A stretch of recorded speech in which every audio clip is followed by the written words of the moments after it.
اگر اللہ کے بارے میں برے خیالات آئیں، حمزہ UK، میرے دل میں اللہ کے بارے میں برے خیالات آتے ہیں جو کہ میں زبان پہ نہیں لانا چاہتا، اس صورتحال میں کیا کروں؟ واہ بھائی واہ، زبان پہ تو نہیں لانا چاہتے لیکن آپ نے باقاعدہ ویڈیو بنا کے مسئلہ بھیج دیا اور پھر ریٹن فارم میں ہمارے ایڈمن نے اس کو لکھ کے بھی بھیج دیا۔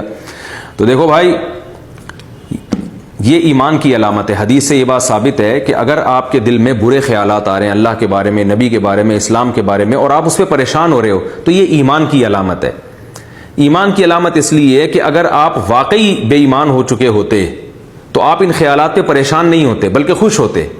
دیکھو، جس کا اللہ پر ایمان نہیں ہوتا تو وہ اس کو جب اللہ کے بارے میں برے خیالات آتے ہیں نا، جیسے ایتھیسٹ لوگ ہیں اور ملحد لوگ ہیں جو اللہ کو مانتے ہی نہیں ہیں، یا اللہ کو مانتے ہیں مگر اللہ کی ماننا پسند نہیں کرتے بلکہ وہ ماننا نہ ماننا برابر ہے، تو ان کے سامنے جب کوئی اللہ پہ اعتراضات کرے یا ان کے دل میں اللہ کے بارے میں برے خیالات ہیں تو وہ پریشان نہیں ہوتے بلکہ وہ اور کفر میں مضبوط ہوتے ہیں۔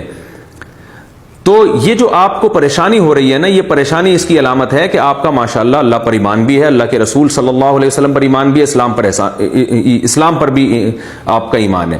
کیونکہ یہ ایمان ہے تو آپ کو جب اس ایمان پہ کوئی چیز ڈاکہ ڈال رہی ہے تو آپ کو تکلیف ہو رہی ہے، تو تکلیف اس کی علامت ہے کہ آپ کو ایمان سے محبت ہے، اللہ سے محبت ہے، اس کے رسول صلی اللہ علیہ وسلم سے محبت ہے۔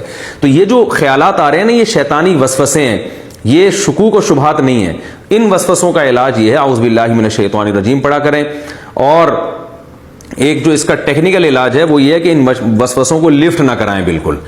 لفٹ کا مطلب نہ ان کو بھگانے کی کوشش کریں نہ ان کو لانے کی کوشش کریں، جو خود سے آ رہے ہیں آنے دیں اور مطمئن رہیں کہ ان سے کچھ بھی نہیں ہوگا انشاءاللہ، کوئی پریشانی کی بات نہیں ہے۔ اپنے کاموں میں مشغول رہیں، دن رات کی جو آپ کی ایکٹیویٹیز ہیں دین اور دنیا کی اس میں مشغول رہیں، جو خیالات آ رہے ہیں آنے دیں، نکالنے کی بھی کوشش نہ کریں اور لانے کی بھی کوشش نہ کریں، اور پریشان ہونا چھوڑ دیں، بلکہ یہ سوچ کے خوش ہوا کریں کہ اگر جو غیر اختیاری پریشانی ہو رہی ہے اس پہ آپ کو انشاءاللہ ثواب بھی ملے گا۔ تو لہذا ان کو نہ زبان سے ادا کریں، نہ ان کو لکھ کے دیں، نہ ان کے بارے میں کسی سے سوال پوچھیں، اور ان کو لفٹ کرانا چھوڑ دیں، کیونکہ شیطان جو ہے نا جب اس کو فری کرانا چھوڑ دیں گے آپ تو پھر وہ آپ کو بھی تنگ کرنا چھوڑ دے گا۔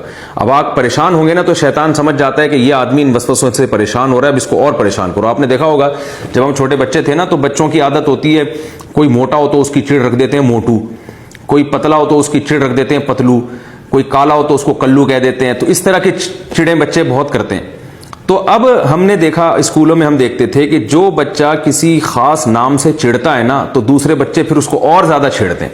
اب کوئی موٹا ہے تو بچے اس کو کہتے ہیں موٹو، اس کو آئے گا غصہ تو پھر بچے خوش ہوتے ہیں، پھر اور بار بار موٹو کہتے ہیں اور بار بار موٹو کہتے ہیں، تو وہ بیچارہ موٹا جو ہے نا وہ ٹینشن سے پتلا ہو جاتا ہے یہ موٹو کا لفظ سن سن کے۔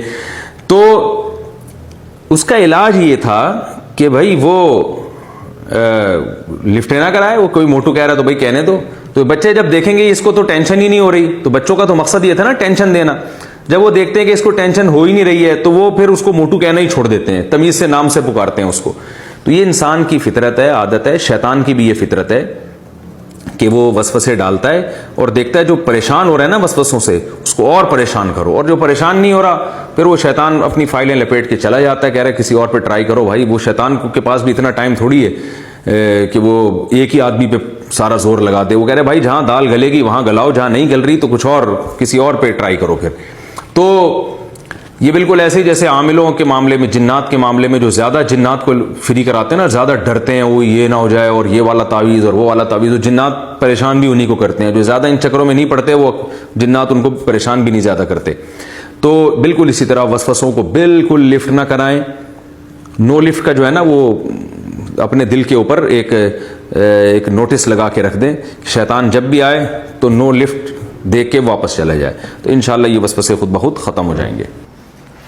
کفر کے وسوسوں کا کیا کریں؟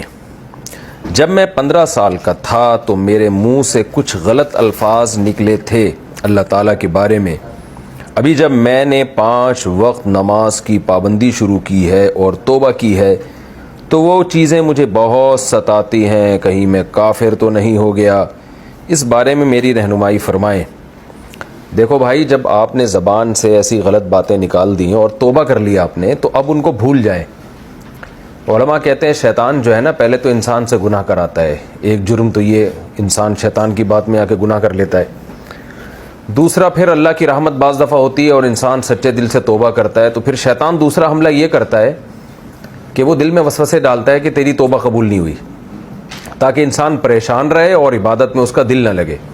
تو یہ بھی شیطان کا حملہ ہے. اب اس میں بھی آپ شیطان کی بات نہ مانیں، اور سچے دل سے جب توبہ کر لی ہے تو اللہ نے توبہ آپ کی قبول کر لی ہے، اللہ کا وعدہ ہے. علماء کہتے ہیں کہ جو سچے دل سے پکی توبہ کرے اور پھر بھی یہ سمجھے کہ اللہ مجھے معاف نہیں کرے گا، تو یہ تکبر ہے، اس لیے کہ وہ یہ سمجھتا ہے کہ میرا گناہ اللہ کی رحمت سے بھی بڑھ کر ہے.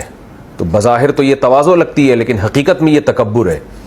تو آپ کا جتنا بھی گناہ تھا، جب آپ نے توبہ کر لی سچے دل سے، اور یہ پریشان ہونا اس کی علامت ہے کہ سچے دل سے توبہ تھی، تو اب آپ اس کو بھول جائیں. البتہ بعض دفعہ ایسے ہوتا ہے کہ انسان زبان سے غلط باتیں نہیں کہتا، لیکن دل میں وسوسے بہت آتے ہیں. یہ بیماری بہت لوگوں میں آج کل ہے، اور بہت لوگ اس پہ کال کر کر کے پریشان کرتے ہیں. ان کو آپ سمجھاتے رہیں لیکن وہ سمجھ میں نہیں آتی بات. وسوسے آتے ہیں، جی مجھے اسلام کے بارے میں، اللہ کے بارے میں الٹے الٹے خیالات آتے ہیں، تو پھر میں پریشان ہوتا ہوں. رسول اللہ صلی اللہ علیہ وسلم سے صحابی نے پوچھا تھا کہ ہم بعض دفعہ ہمارے دل میں ایسی باتیں آتی ہیں کہ ہم زبان پہ نہیں لا سکتے اس کو، ہمیں بہت اس پہ تکلیف ہوتی ہے. تو آپ نے فرمایا یہ تو عین ایمان ہے. کیا مطلب؟ ان وسوسوں پہ پریشان ہونا اس کی علامت ہے کہ آپ تو مومن ہیں. اس لیے کہ اگر آپ واقعی کافر ہوتے تو ان برے خیالات پہ آپ پریشان تھوڑی ہوتے. کافر تھوڑی پریشان ہوتا ہے بری باتوں پہ، وہ تو مطمئن ہوتا ہے. تو یہ جو دل میں اللہ کے بارے میں، اسلام کے بارے میں، نبی کے بارے میں، قرآن کے بارے میں، حدیث کے بارے میں الٹے الٹے خیالات آتے ہیں اور انسان کو اس سے تکلیف ہوتی ہے، تو یہ تکلیف اس کی علامت ہے کہ یہ پکا مومن ہے. اگر یہ کافر ہوتا ہے اس کو تکلیف نہ ہوتی.